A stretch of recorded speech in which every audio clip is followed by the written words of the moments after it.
Custom 56 Ford truck. Phil's garage. Well, no, this is Wayne's garage. Whatever. It's all metal. It's white. And the coolest part about it, I think, is the white wall tires. Look at that, isn't that cool?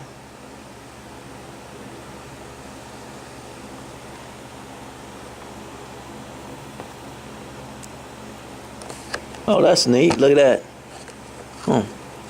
They're red. Look at that. Oh, cool. Nice pinstriping. Oh, man, you can really tell the difference between these cars and the others. Big time. And this was not 79 cents.